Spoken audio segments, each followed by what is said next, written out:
Olá pessoas lindas e abençoadas, sejam todos bem-vindos. Eu sou Cris Cole e nesse vídeo eu tenho mais um relato poderoso aqui para vocês. Preparados, preparadas? Vamos direto ao relato. Ela diz assim: bom dia, Cris, espero que você esteja bem. Eu estou bem, graças a Deus. Conheci seu canal há alguns dias e me sinto motivada a contar minha história. Minha história é norteada por amor, precipitação e engano, dos quais me renderam e roubaram alguns anos da minha vida. Porém, não quero aqui me colocar no posto de vítima, pois às vezes somos frutos do que plantamos. Na verdade, a gente erra tentando acertar e a gente sempre quer ser amada e cuidada. Isso vem da codependência, né? Já vou falar aqui logo no começo, e eu peço para que todos nós que passamos por relacionamentos abusivos, gente, chega de culpa, ok? Isso não nos pertence, não vem de Deus, isso é acusador, ó. Você também deixou, você permitiu. Gente, antes da revelação de Deus, você não tinha noção de quem eram essas pessoas. Você estava ali de boa intenção. O caráter, as intenções do coração é o que Deus olha. Então fique em paz.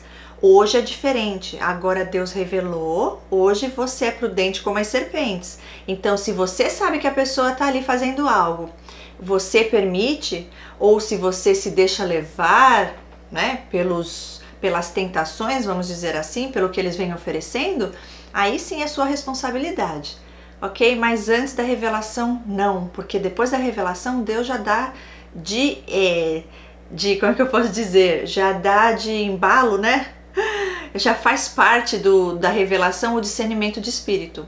Então aí tudo muda. Ainda assim, essas pessoas são capazes de fingir de uma forma que muitas vezes fica difícil sem o convívio você saber. Mas tudo bem, porque Deus revela. Só queria deixar isso aqui, tá? Porque não traga para você responsabilidade e culpa de algo que você não fez. Embora nós erramos, Deus olha o coração, você se arrepende, você muda os caminhos, ok. Agora, com uma pessoa abusiva que finge ser o que não é, você acredita. Como é que você ia saber que essa pessoa estava fingindo ser o que não é? Sinais, né? Nossa intuição mostrava que tinha algo fora do lugar, mas sem a revelação de Deus não dá para saber. Não tem como, porque é espiritual. Né? Então Deus tira as vendas, né? E você consegue ver com os olhos espirituais. Aí sim é outra história. Mas antes disso, não se culpe. Tem um ditado que diz assim: uma vez enganada, a responsabilidade é de quem te enganou. 2 vezes, aí é tua responsabilidade, porque agora você já sabe, é outra história. Então, o que antes, no tempo de ignorância, no sentido de não ter o conhecimento, Deus não vai cobrar nada disso de nós, então muito menos nós colocar esse peso que não nos cabe, que não nos pertence, ok? Continuando, ela diz assim: vamos lá. Te contarei como tudo aconteceu e afinal, para as pessoas que conhecem essa história, dizem que a mesma é digna de um enredo de novela. KKKKK. E ela diz: para nossa comodidade, já troquei os nomes dos protagonistas. Ótimo, obrigada. E ela separou por partes. Gostei da organização. Ela coloca assim: parte 1, o começo de tudo.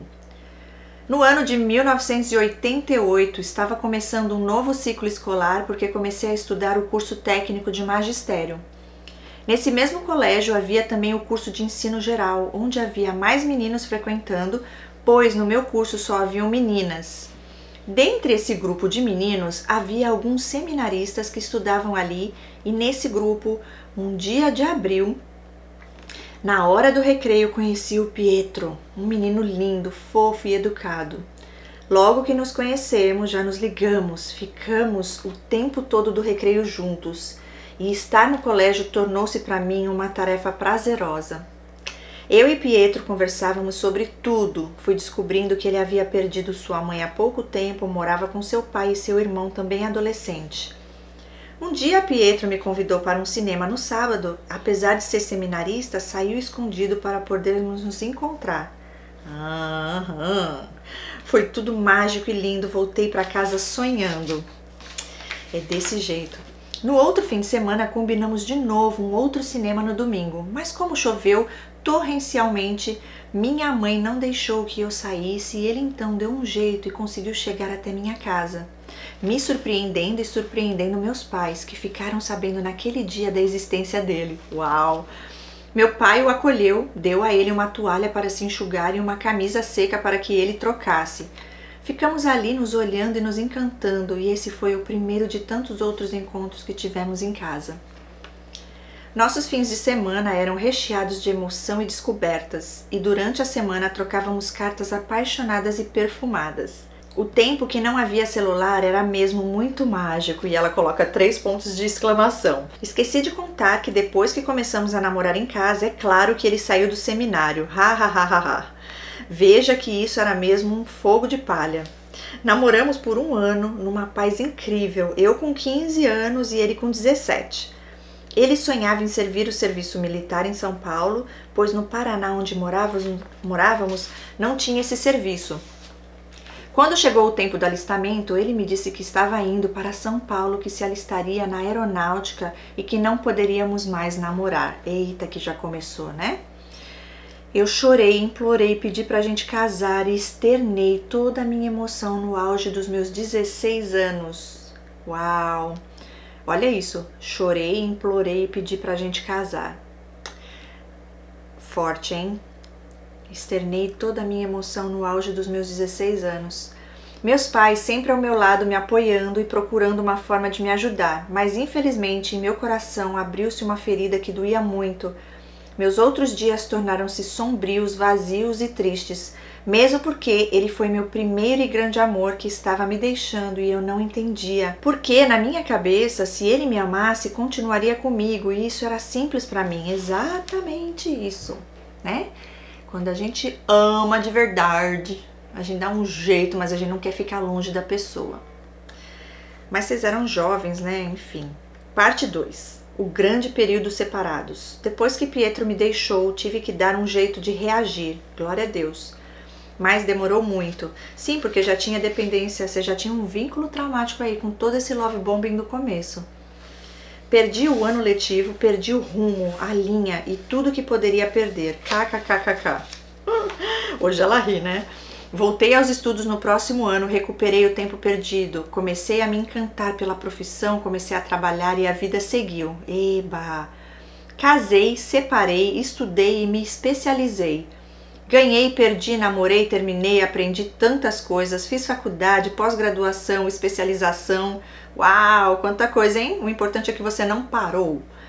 Prestei 2 concursos públicos, passei e me apaixonava ainda mais pelo magistério e pelas crianças. Conheci a palavra de Deus, fui para a igreja, conheci um pastor, me apaixonei, nos casamos e vivi um casamento perfeito com ele. Eita, aqui é outro pastor, meu pai.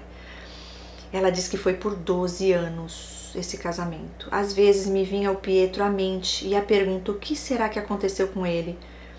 Depois de 12 anos com meu marido, pastor perfeito, entre aspas, um dia cheguei em casa e havia uma carta em cima da cama se despedindo de mim, dizendo que eu queria uma coisa e ele outra. E ela põe entre parênteses: mas isso é outra história para outro dia. Ah, agora eu fiquei curiosa. Pastor perfeito colocou uma carta e foi-se embora. Uau! Ok, me vi novamente sem chão, sem eira nem beira. Imagina, mais um descarte, mais um abandono, gatilho de rejeição. Vivia como se um trator houvesse passado em cima de mim e eu nesse momento catei os caquinhos e precisava seguir. Passado um tempo, tive que passar por uma cirurgia e quando estava em licença médica comecei a procurar o Pietro no Facebook, que estava começando naquele tempo.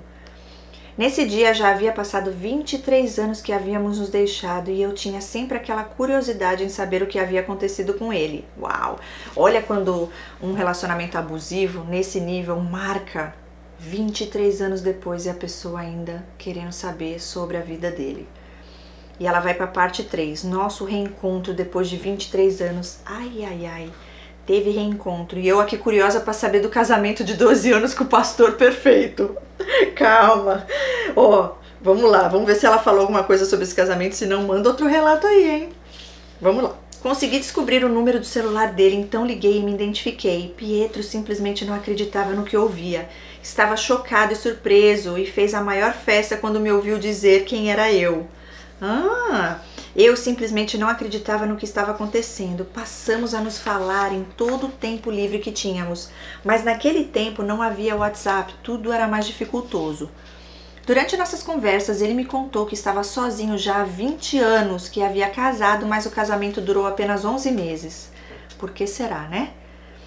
Eu contei parte da minha vida, minha frustração que tinha vivido com meu ex-marido, e ele me contava do quartel da sua carreira militar e nos maravilhamos que conseguimos alcançar nossos objetivos profissionais. Ele estava muito bem profissionalmente falando, havia tido uma filha e morava sozinho numa cidade do interior de São Paulo. Falávamos das nossas famílias, o rumo que cada um tomou na vida e íamos dormir todos os dias bem tarde da noite conversando, recordando momentos e músicas que curtíamos juntos. Eita, Love Bombing, fase 2. Como é que fala? O renascer. O surgir do além. Começamos a cogitar a ideia de nos encontrarmos para nos revermos depois de 23 anos. Esqueceu de tudo, né? Do descarte, de que você sofreu, chorou, ficou os cacos, né? Vamos ver só a parte boa, né? Só fica aí a dopamina, a coisa boa ali, as emoções. Ok, falamos de nos organizarmos para o fim do ano, mas alguns dias depois ele me disse que não aguentaria esperar e viajaria para o Paraná na próxima semana, que seria feriado. Meu Deus do céu, ela coloca 3 pontos de exclamação. Que loucura, que sensação boa. Imagine encontrar meu amor de adolescência. Nos dias que sucederam era só de emoção. Minha mãe estava assustada, mas me apoiou porque me viu animada e eu já havia sofrido tanto. Nessa época estava muito desanimada com a igreja pelo motivo do que havia passado, mas não me considerava longe de Deus, mas também não perguntei a ele sua opinião, apenas fui. Nosso encontro foi estranho, eu não o reconheci de pronto, ele estava muito diferente, magro demais, mal vestido, seu carro era todo furado, velho e sujo. Dentro parecia um depósito de reciclado e eu me espantei quando entrei. Eita! Passamos aquele fim de semana juntos, eu apaixonadíssima e crente que meus problemas sentimentais haviam acabado. Apesar de não estar muito à vontade com ele, pois para mim era e não era a mesma pessoa, não sei explicar. Mas na verdade entre nós houveram outras pessoas, outras vivências e acontecimentos. Continuamos a namorar por telefone e ele me contava mais partes de sua vida, que estava terminando a faculdade de farmácia, que amava cachorros e era apaixonado por churrasco. Ele praticava ainda a corrida de rua e me contava. Eu comecei a frequentar a casa dos seus pais, que ficaram felicíssimos em me rever. Não sabiam muito sobre ele, pois me contaram que ele já havia ficado mais de 8 anos sem visitá-los. Eita, bandeira vermelha, hein? 8 anos sem visitar os pais. Como as férias de julho estavam chegando, Pietro me convidou para passá-las em sua casa, a fim de nos aproximarmos mais. E assim fiz eu. Fui para São Paulo, para a casa de Pietro. Fui tranquila porque já o conhecia e naquele tempo não se falava de violência que temos conhecimento hoje, embora houvesse da mesma forma. Ele me buscou no aeroporto com muita euforia. Quando chegamos à casa dele, estranhei um pouco. O quintal era todo sujo de cocô dos cachorros e entupido de pelos. Ai meu Deus, já tô vendo coisa espiritual aqui, hein? Essa sujeirada, né? Isso acontece muito. Quando entrei em casa, era a visão do fim do mundo. Imagina aqui, gente, os móveis quebrados, sujos e a cama toda quebrada. Era na sala, porque no quarto havia vazamento no teto. Meu Deus do céu, inferno na terra, que é isso? Eu tenho resistência a dormir em casa desconhecida, na verdade tenho nojo mesmo. Mas ele não trocou os lençóis e tive que dormir daquele jeito mesmo. Uau! No outro dia ele foi para o trabalho e eu fui limpar aquela casa imunda. E fiquei quase toda a manhã limpando a geladeira que não tinha mais onde ter sujeira. E era cheia de comidas caras. Era tanta contradição naquela casa que me enchia de dúvidas e espanto. Do quartel ele me mandava mensagens, me ligava para saber se estava tudo bem e quando chegava à noite e encontrava a casa limpa, não gostava porque dizia que assim não iria encontrar nada, mas fazia piada e passava. Eita ingratidão! Ao invés de agradecer, a mosca, né, gosta de viver no lixo, né? Não é que nem a abelha que vive com o cheiro das flores. Aí você traz o cheiro da flor, a limpeza, a pessoa que tá nas trevas, que gosta da sujeira. Meu Deus do céu, por isso que eu falei, é espiritual, já senti aqui o cheiro disso, de longe. Quando você falou do carro, quando as férias acabaram e precisei voltar para casa, ele me pediu em casamento e disse para eu voltar para organizar as coisas, pedir as contas no trabalho e casar com ele. Eita! E eu fiquei felicíssima, porque me prometeu que eu não precisaria mais trabalhar, poderia ficar em casa e me dedicar somente a ele. Eu achei tudo aquilo um espetáculo. Vai lá, que a oferta do inimigo parece maravilhosa, depois vem o preço a ser pago. Quando cheguei em casa e contei à minha mãe, ela ficou muito surpresa e me perguntou: "E isso vai dar certo, minha filha?" E eu disse que sim, que finalmente alguém iria cuidar de mim. Ah, é? Ou é você que ia cuidar dele, da casa? Meu pai do céu, do carro, de tudo. Sua mãe já teve aí a intuição, né? E olha, você diante de todas as evidências, por isso que eu falo que antes da revelação de Deus não tem como, né? A gente fica assim, tadinho, ele é sozinho, precisa de uma mulher, por isso que tá tudo sujo e imundo, não é porque ele gosta de viver nisso, é porque ele não tem, né? Homem é assim, então ele precisa de uma mulher pra cuidar. Aí vai lá você, a faxineira, e ainda a pessoa tira sarro, reclama, depois que não consegue encontrar as coisas. A perda de controle, né? Seja lá qual for essa perda de controle, eles não gostam. Ok, e assim me mudei para São Paulo, deixando para trás a minha mãe, meus 2 concursos, minhas dores pelo sofrimento que havia passado e tantas frustrações. Estava colocando minhas expectativas nas mãos erradas. Ontem ouvi no canal a história de uma moça que quase casou, mas acabou desistindo e pensei, por que eu também não desisti? Porque Deus tem propósito maior, né? Calma lá. Cada caso é um caso, não dá pra gente comparar. Parte 4, enfim, casados. Uau, nos casamos no dia 23 de dezembro, no cartório de São Paulo, somente eu, ele, minha chefe e seu esposo que foram testemunhas. Queria muito ter comprado uma roupa nova e ter ido ao salão fazer as unhas, mas segundo ele, aquilo era uma bobagem. Olha aí já os sinais totais. Já que eu sabia fazer as unhas em casa e tinha tantos vestidos novos, pra quê, né? Pra que ir fazer num lugar? Pra que você ter um tempo só seu, né? E poder curtir, aproveitar? Não, você não merece, você não tem direito, não. Ok, ele resolveu que passaríamos a lua de mel numa ilha do Rio de Janeiro, pois disse que era um lugar belíssimo. E era, mas a viagem infelizmente foi horrível. A gente sempre espera um fio de romance, mas não teve nada. A viagem era para ele, satisfazer as vontades dele, porque fizemos somente o que ele queria. Sempre com pressa e sem nenhuma sensibilidade. Também não houve sexo, uma coisa muito estranha. Lua de mel da... Não é lua de mel. Quando retornamos da viagem, ele já começou a mudar. Não era mais aquele homem que era lá no começo e logo na primeira semana me chamou para irmos ao supermercado. Nesse dia me assustei com a quantidade de cervejas que ele comprou, porque enquanto namoramos, ele me disse que bebia uma cerveja ou outra de vez em quando e não o vi bebendo. Ele tinha que vender, né, a imagem dele para te sugar. Agora que você já casou, assinou lá, agora você tem que aguentar a bucha, né? Pois bem, quando eu perguntei, disse que era só para ter em casa, que eu não me preocupasse, porque sabia o que estava fazendo. É tipo assim, ó, indiretamente, sutilmente ele tá falando, não se mete não, tá, que eu não sou nenhuma criança não, eu sei o que eu tô fazendo, sou bem grandinho pra isso, tá? Então fica quieta aí, não fica se preocupando não. E não vem se intrometer que eu vou beber o que eu quiser, a hora que eu quiser. Como sempre fui muito independente, comecei a procurar um trabalho porque vi que não aguentaria ficar longe da escola nem das crianças que eu amava tanto. Ele concordou, desde que fosse perto do quartel para que ele pudesse me levar, já que eu não conhecia nada lá.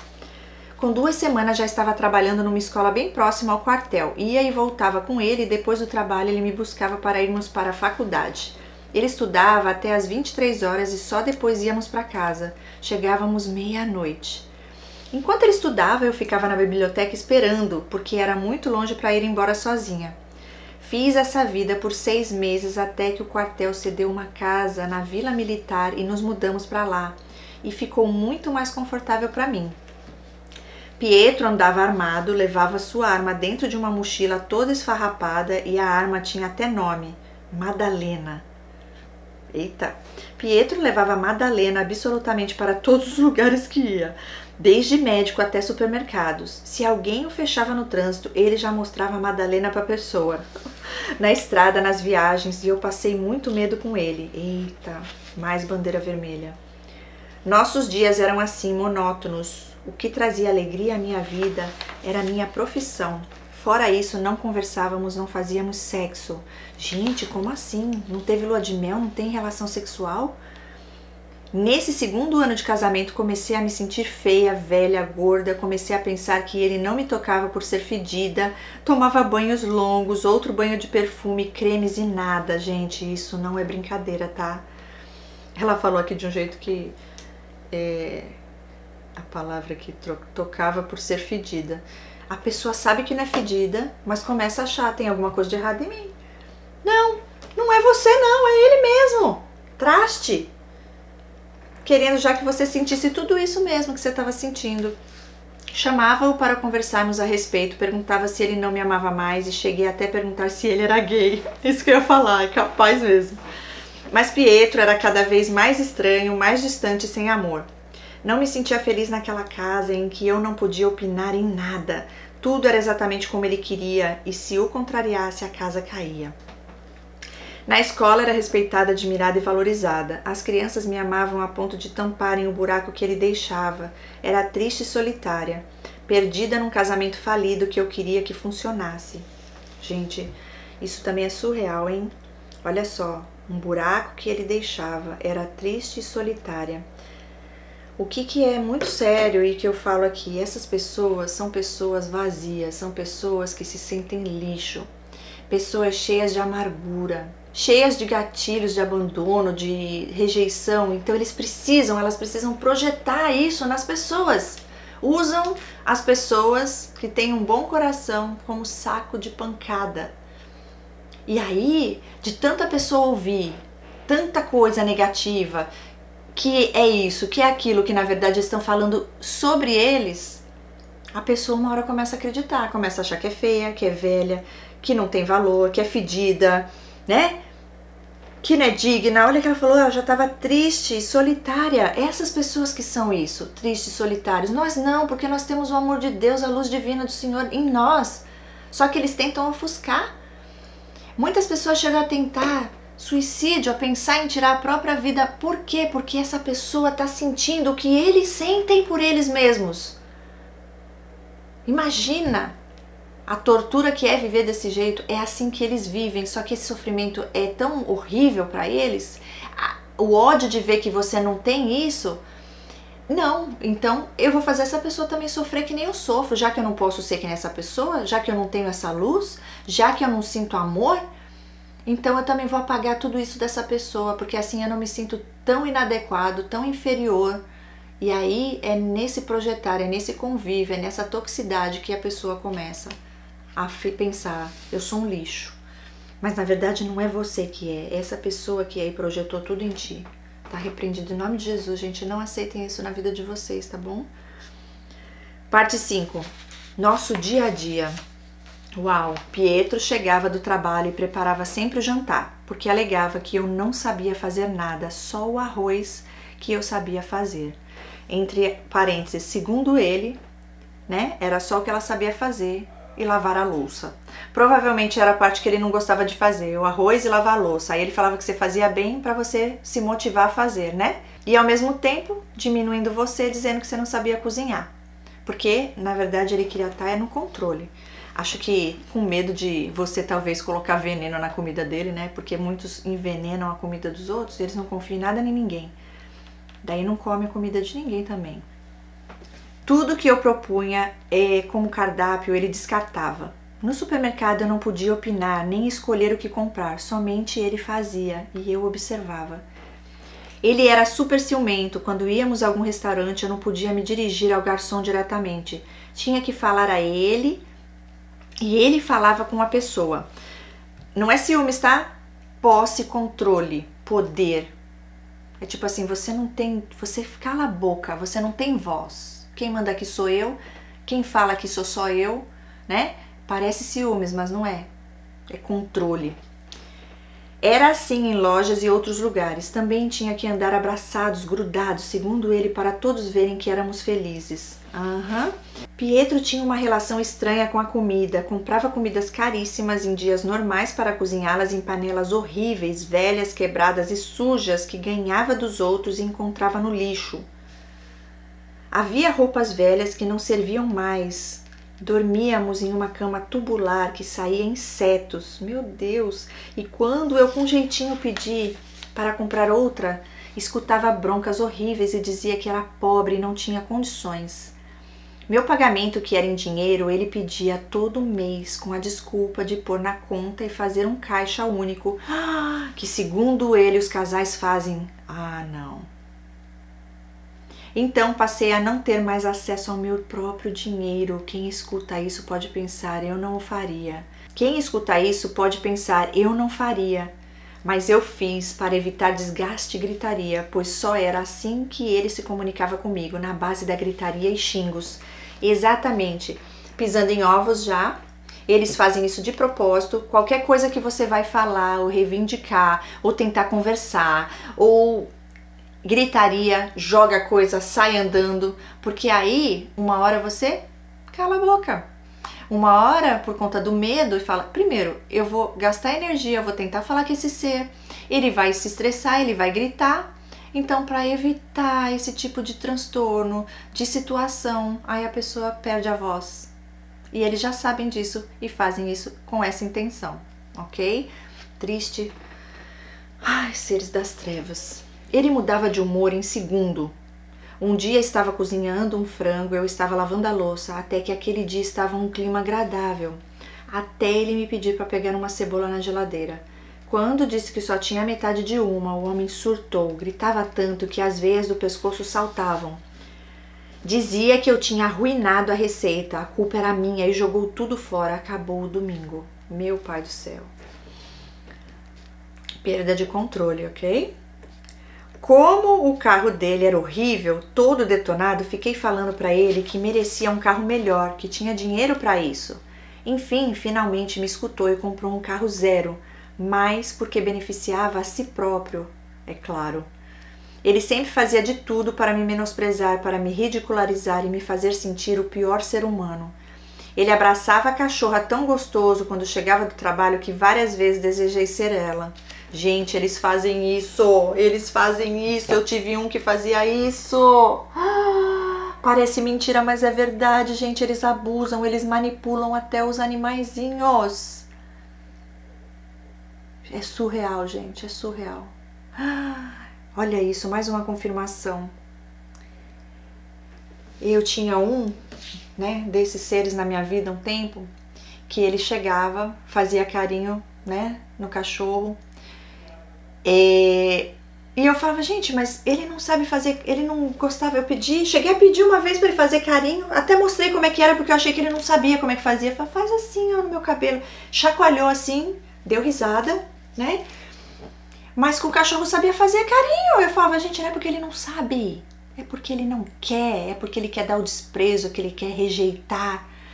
E quando eu mandava foto minha, mandava foto toda bonitona lá, aí ele falava, o que é esse fundo? Onde você comprou esse fundo? Esse fundo da foto? Ah, dá licença, né? Era foto minha, tinha feito o cabelo toda bonita, em vez dele elogiar, coisa que não conseguia, né? É inveja, gente, inveja. Como que um homem pode ter inveja da namorada? Isso não entrava na minha cabeça. Ai, Senhor, só Deus mesmo. Mas fazem isso sim com os animaizinhos, gente. Olha só, ela chegou a pensar que gostaria de ser a cachorra. Meu Deus do céu. Uma vez ganhei de um aluno uma legging e comprei escondido dele uma camiseta nova para usar com essa calça. Comprei também uma maquiagem e pensei, quando me arrumar ele vai me amar. Pois bem, em um sábado pedi para ele que queria ir ao shopping e ele, depois de enrolar o dia todo, resolveu sair à noite. Eu me arrumei com minha nova roupa, minha maquiagem, e quando entrei no carro ele me disse, você parece um espantalho. Eu fiquei quieta, guardei para mim, mas aquela mágoa. Quando chegamos ao estacionamento do shopping, tinha umas moças paradas conversando e ele me disse, olha lá suas amigas. Como eu não as conhecia, disse que não eram minhas amigas. E ele disse, sim, são sim. Todas com essa calça de prostituta igual a sua. Ai, Senhor da Glória. Entramos no shopping e eu de cabeça enterrada no chão. Ele, que já estava bêbado, bebeu mais uma e me fez tomar uma guaraná. E ela coloca entre parênteses que é minha paixão. Esse dia foi muito marcante para mim. Eu tinha ainda o sonho de ver aquele casamento restaurado de qualquer jeito. Era isso que pedia a Deus. Pietro exigia que eu o chamasse de vida e eu morria de vergonha. KKKKK.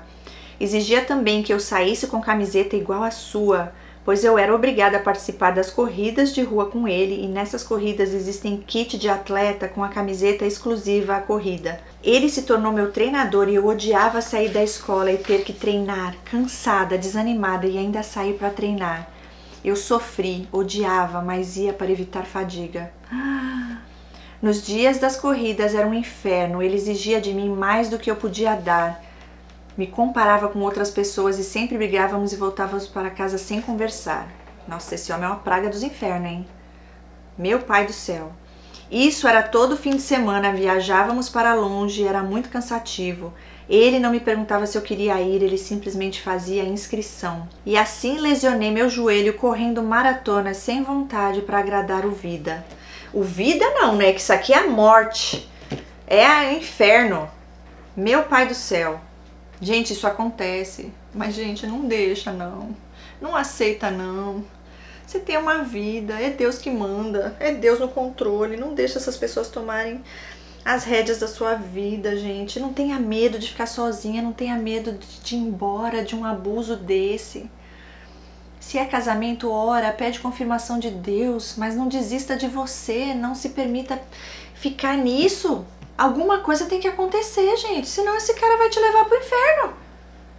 Na verdade, você já estava vivendo o inferno em vida, mas eu digo te levar pro buraco mesmo. Parte 6, a mudança de cidade. Quando fizemos 3 anos de casamento, fomos correr numa cidade minúscula no interior de São Paulo e eu fiquei encantada, porque era pequena e eu fiquei imaginando como seria morar ali e assim retomar um pouco minha autonomia, porque na cidade grande tudo era longe e eu dependia dele me levar aos lugares. Ele também gostou da cidade e pediu transferência porque lá havia uma base da aeronáutica. Depois de alguns meses a transferência saiu e nos mudamos para o condomínio dos oficiais da aeronáutica. Eu morri de vergonha dos móveis todos quebrados, furados e desmontando tudo. Minha mãe, vendo aquilo, me deu um fogão novo como presente de aniversário. Assim ele não poderia recusar, já que o dele tinha 3 bocas que funcionavam e ele se desmanchando de ferrugem. Uau! Mudamos e na minha cabeça havia a esperança de tudo ser diferente. Mandei currículo nas escolas e já fui chamada na mesma semana. E eu observava que ele se incomodava com a minha facilidade de encontrar emprego. Na nova escola encontrei muitos obstáculos no início.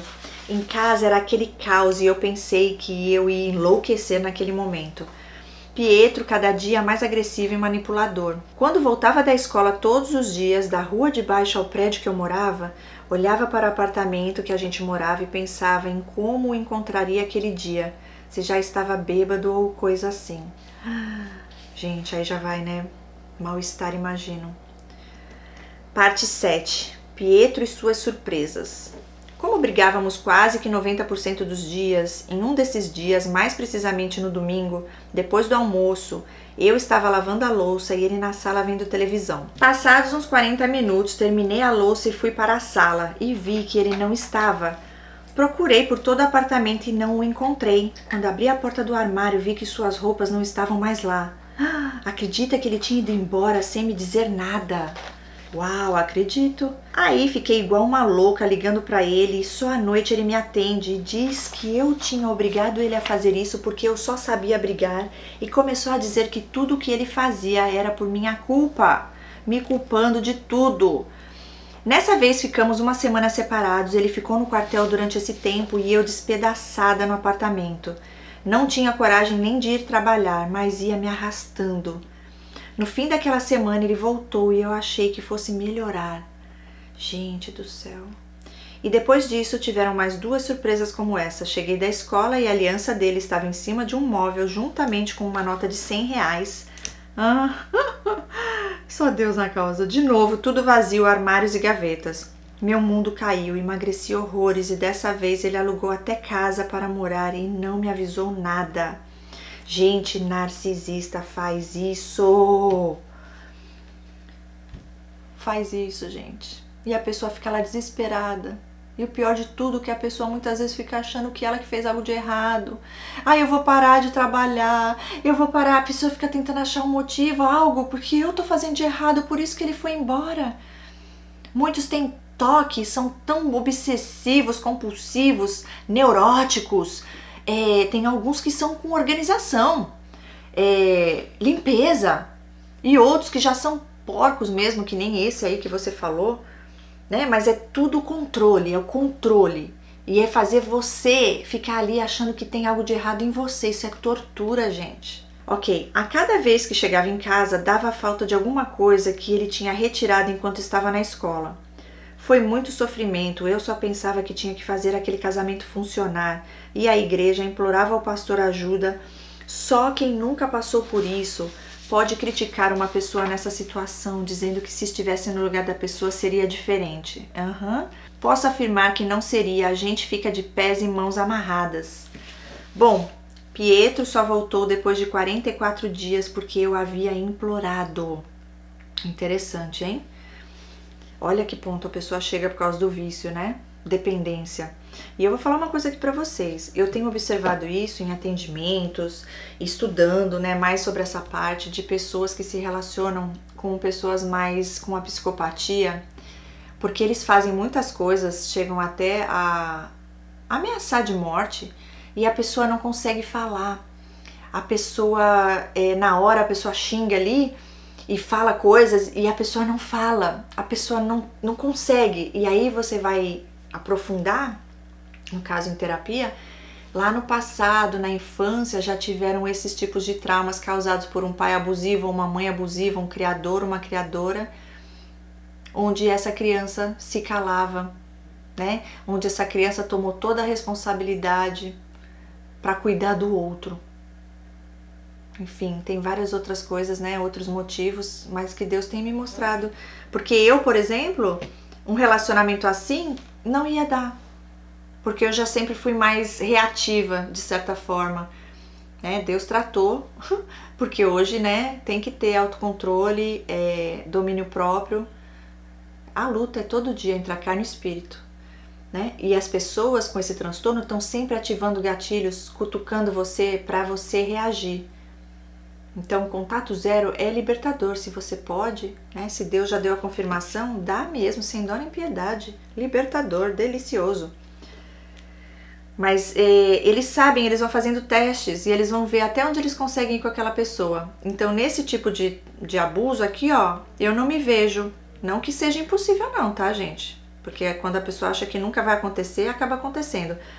Mas comigo seria algo mais difícil, porque eu não me calo. E essas pessoas, para fazer esse nível de abuso, a pessoa tem que se calar, porque senão eles não conseguem, né? Ficar ali muito tempo te enganando, te torturando. Continuando, parte 8. As doenças que essa história me trouxeram. Eita! Durante 4 longos anos que ficamos juntos, meu corpo sofreu muitas alterações. Sofri muitas dores físicas, além da dor na alma, é claro. Meus cabelos caíram quase que 70%. Segundo o médico, eu precisava relaxar, viajar, mudar os ares. Estresse é uma das principais causas de queda de cabelo, ok?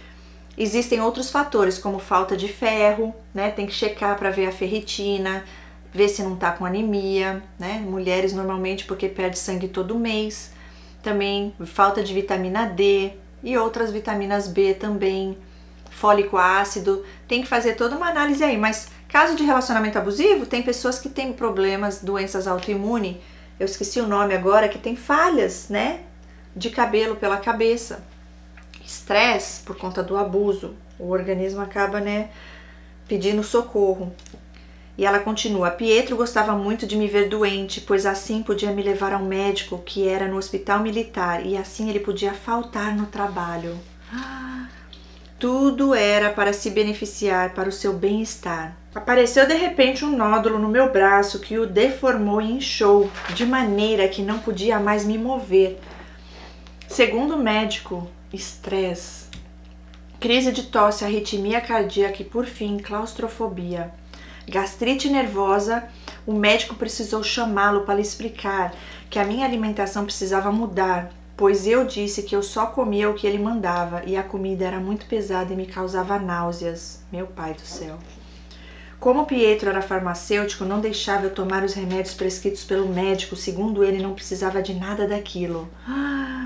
Ele marcou uma consulta psiquiátrica para mim, alegando que eu estava precisando urgente de ajuda médica, pois estava louca porque só cobrava sexo. O terapeuta, depois de me ouvir, quis saber quantas vezes por mês e por semana fazíamos sexo e se espantou com a resposta. E disse que eu não tinha nada de errado, porém continuava me culpando por tudo aquilo. E depois de muitos anos de tratamento, meu ginecologista achou por bem fazer uma histerectomia por haver 10 miomas no meu útero. Nesse dia, quando contei a ele, o grau de empatia foi 0 vezes 0. Me deixou chorando sozinha e foi beber suas 10 cervejas cotidianas. Uma certa vez cheguei a comprar remédio escondido para tomar, pois não aguentava de dor e ele não deixava que eu tomasse nada. Tinha várias crises fortíssimas de enxaqueca, dores no corpo todo, fazia inúmeros exames com o mesmo diagnóstico, sistema nervoso abalado. Mas a cirurgia se aproximava e eu tinha que me preparar para mais essa. Uau! Parte 9. O dia da cirurgia. A cirurgia foi marcada para uma segunda-feira e a médica me pediu para internar no domingo às 2 da tarde. Ele pediu para mudar o horário porque nesse dia havia uma corrida que ele não poderia deixar de participar, e eu também. Eu tensa, preocupada, pois teria riscos graves e fui obrigada a correr 20 quilômetros de manhã e internar à tarde para operar no outro dia. Implorei para que ele não me deixasse sozinha naquela noite, pois poderia ter ficado. Mas disse que em hipótese alguma deixaria de dormir em sua cama para dormir numa cadeira de hospital. Mas me prometeu que estaria lá no outro dia antes da cirurgia, coisa que não ocorreu. Demônio das trevas. Tive que encarar tudo sozinha. Quando voltei para o quarto, lá estava ele, dizendo que estava feliz, pois o quartel havia liberado ele aquela semana e que a cirurgia só lhe trouxe benefícios. Esse era o coração de Pietro. Coração qual? Aonde? Pedra de gelo, né? Essas pessoas vão fazer ultrassom. Cadê o coração? Cadê? Não tem. Voltamos para casa, minha mãe foi para lá para me ajudar, ele só a maltratava e eu não podia fazer nada. Foi um período tenso, que graças a Deus passou. Hoje olho para trás e penso no tamanho da força que Deus me deu e sempre cuidou de mim. Eu estava ali me rastejando por uma migalha de amor, um conforto, qualquer coisa que fosse para tirar a dor de não ter mais a possibilidade de ter um filho. Uau! Parte 10. Vergonhas à parte. Durante o tempo que permanecemos casados, vivenciamos vários momentos tensos em que Pietro colocou minha vida em risco. Jogava o carro em alta velocidade em cima de outro, só para me fazer sentir medo. Simulava abrir a porta do carro em movimento, dava uma arrancada enquanto estava na janela falando com ele. E sem contar que sentia muita inveja de mim com os presentes dos meus alunos. Eu ia às festas de aniversários das crianças e ele ia junto porque dizia que eu não era sozinha para andar só. Posse e controle. Mas quando chegava ao local, começava a gritar que a festa estava ruim por não ter cerveja, um verdadeiro show de horrores. Um dia um aluno me deu uma camisola no final de ano. Quando cheguei e mostrei a ele, o mesmo me disse que aquilo era roupa de prostituta e não adiantava vir se oferecendo para ele que ele não gostava de prostituta. Gente, dá licença, né? Eu já ouvi uma vez de um narcisista desses, trevas, dando a entender que aquela roupa era roupa de prostituta. Pois eu falei para ele, um dia tu vai arrumar uma com gola alta, saia lá no pé, e ela vai te trair, e aí tu vai entender a diferença. Na verdade, a minha roupa não tinha nada de prostituta, gente. Assim como eu sei que a sua também não. Eles precisam xingar a mulher, eles têm ódio de mulher, são misóginos. A maioria dos narcisistas, para não dizer todos, são misóginos, ok? Vem no pacote aí do transtorno, os seguidores de Satanás. Continuando, foram inúmeras humilhações, esconder chave do carro para que eu fosse a pé, passando mal ao laboratório fazer exame, esconder a peça da máquina de lavar, para que eu lavasse a roupa na mão e muitas crueldades que só uma mente diabólica é capaz de fazer.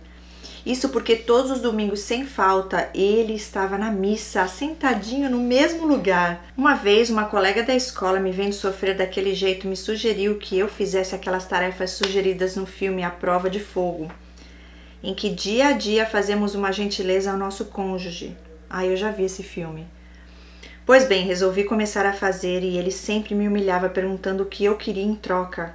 Se fosse beijo, não teria, e nem abraços, porque segundo ele, essas coisas não se dão assim de qualquer jeito. Parte 11. Como tudo acabou. Olha, voltando aqui, essa parte, né, do filme, isso é com um relacionamento que não é abusivo, né? Porque com o relacionamento abusivo, eles vão torturando a vítima ainda mais. Agora, eu digo, se você ainda tá no relacionamento, Deus falou pra você não sair, né? Porque tem casos que Deus fala para não sair ainda. Não sei se vai sair uma hora, se não vai, mas ele às vezes fala que não é para sair ainda. Aí é você cuidar de você, se fortalecer. Quando a gente muda, o outro tem que mudar. E não é você mudar porque tem algo de errado em você, mas sim mudar no sentido de você saber o teu valor, amor próprio, se conhecer, tratar essa codependência se tiver. Normalmente é o caso, né, da dependência emocional. E aí, Deus acima de tudo e todas essas outras coisas sendo supridas, né, tratando, curando todas as carências e tudo mais, eles perdem força. Aí você consegue se posicionar, você perde medos, eles não te intimidam mais, você fala o não, você põe limites e aí ou a pessoa arruma outra para infernizar e vai embora, ou se adapta aos seus limites, se quiser ficar. E se Deus falar, né, que é para ficar. Mas se Deus falou, vai embora, sai, já te deu confirmação, vai na paz, ok? Deus é mais. Então, eu digo, faz tudo o que você puder fazer perante Deus, para você estar depois, leve, sem esse peso, né, sem essa culpa. É em Deus que você vai conseguir curar tudo isso aí, viu? Parte 11. Como tudo acabou. Era o mês de dezembro, para quem trabalha em escola sabe que é o mês mais corrido do ano. Estava muito cansada e não via a hora de entrar de férias. Mas antes teria de apresentar a festa de fim de ano da escola, pois eu era a cerimonialista. Tudo estava aparentemente calmo e eu com esperança de finalmente ele estar mudando.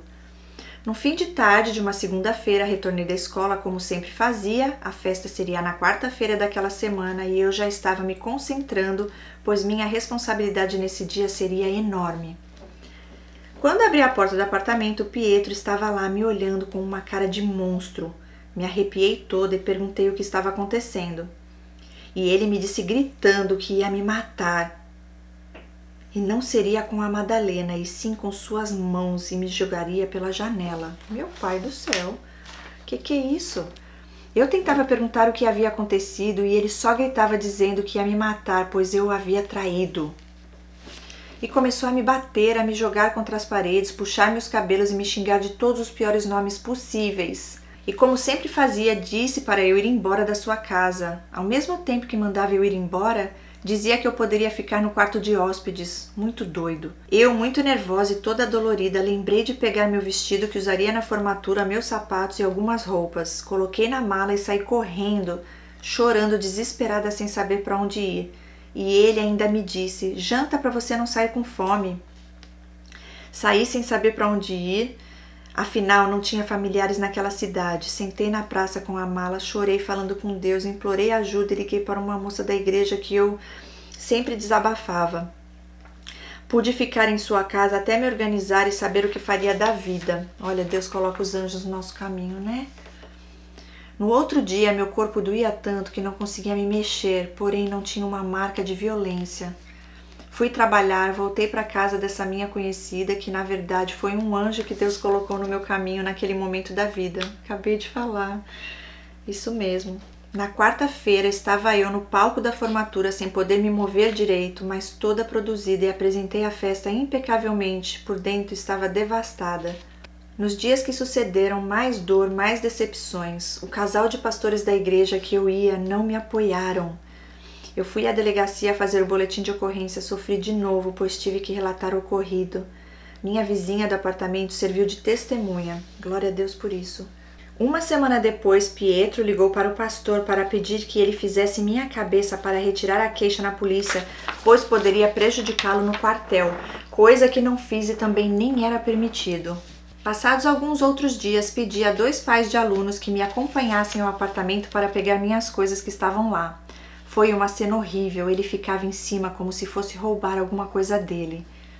Aluguei uma casinha e comecei do zero. A primeira vez que fui ao supermercado, não sabia o que comprar, não sabia o que gostava de comer. Saía na rua com medo dele, pois sabíamos que a medida protetiva e nada é a mesma coisa. Mas graças a Deus ele não se aproximou mais de mim.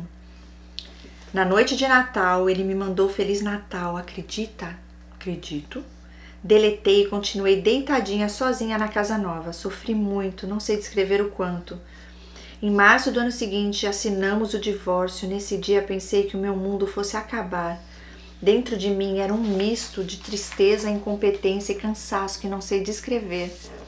Eu, lamentavelmente, estava presa emocionalmente àquele homem de maneira que não conseguia me reerguer.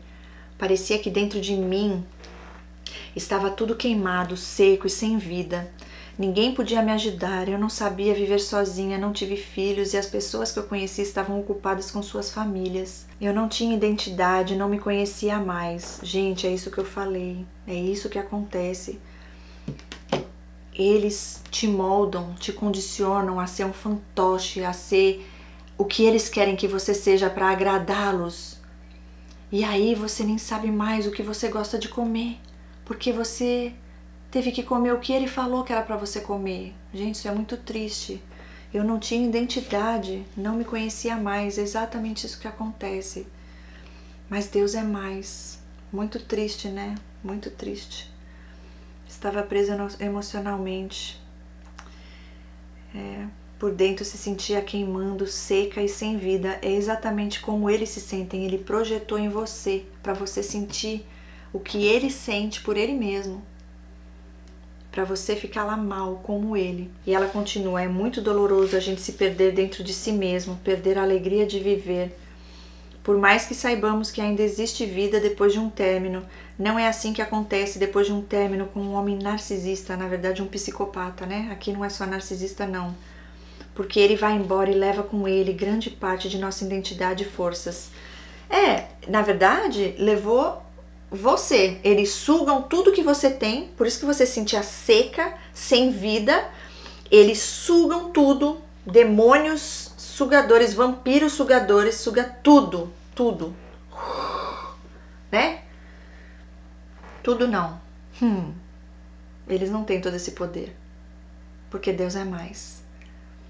Eles tentam ofuscar e até conseguem, mas o Espírito Santo de Deus que habita em nós, filhos do Todo-Poderoso, isso eles não têm como tirar, a não ser que a gente permita. Por isso que nós conseguimos dar a volta por cima e ainda somos melhores do que antes, porque hoje temos esse livramento de Deus, essa revelação de Deus. E olha, levou grande parte de nossa identidade, né? Sim, eles tiram tudo que eles podem tirar de você de bom, de luz, de alegria, de energia e depositam todo o lixo deles em você. Aí você carrega, né, esse lixo. Só que Deus é mais. Continuando.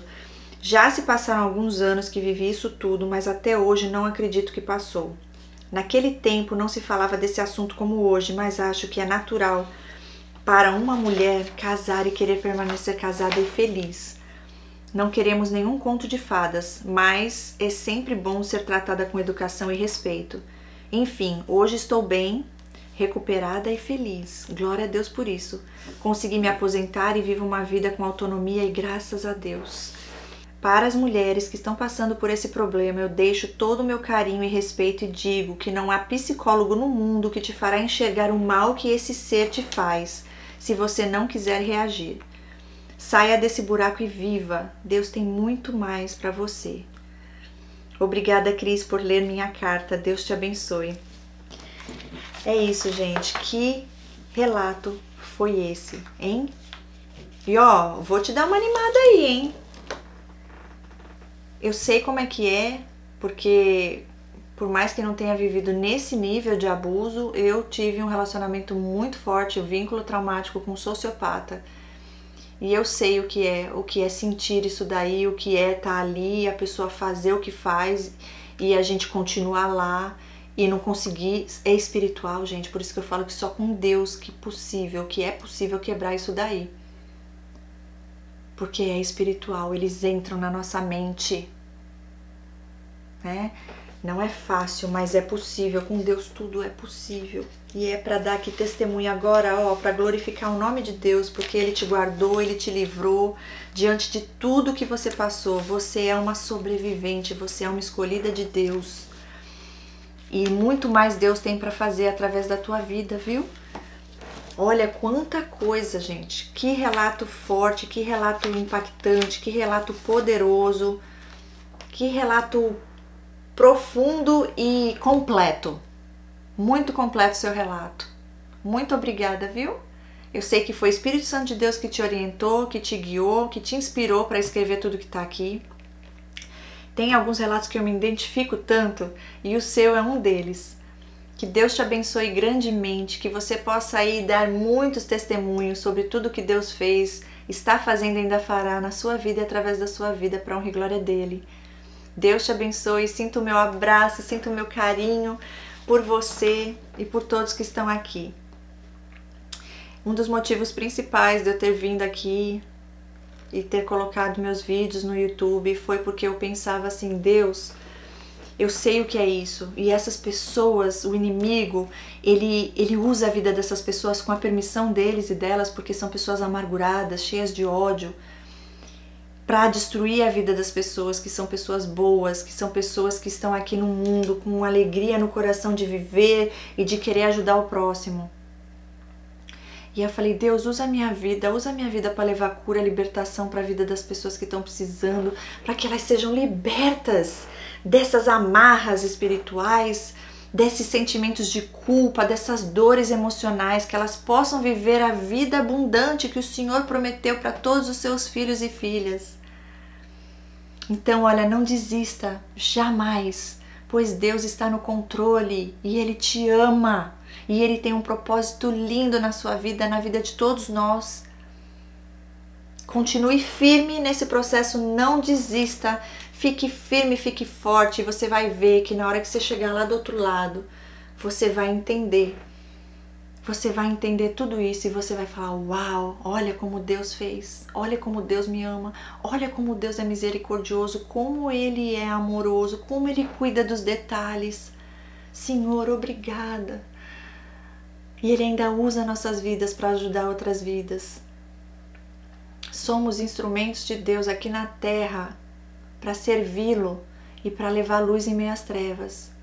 Porque enquanto o inimigo está aqui no mundo, com essas pessoas aí tentando destruir, porque ele vem para roubar, matar e destruir, Deus levanta os seus anjos aqui na terra, que somos nós, filhos de Deus, aqui ó, exército do Senhor, para ajudar pessoas que estão saindo disso, a se levantarem, a se reerguer, a saber que isso vai passar, que é possível sim, existe vida após um relacionamento desse. E que o inimigo não tem poder nenhum sobre sua vida, sobre sua mente, que Deus está no controle, é Ele que manda na sua vida, é Ele que cuida de ti, é Ele que te protege, te livra de todo o mal. E é isso, gente, eu deixo aqui esse relato maravilhoso. Deus é lindo e eu fiquei muito feliz de ler esse relato.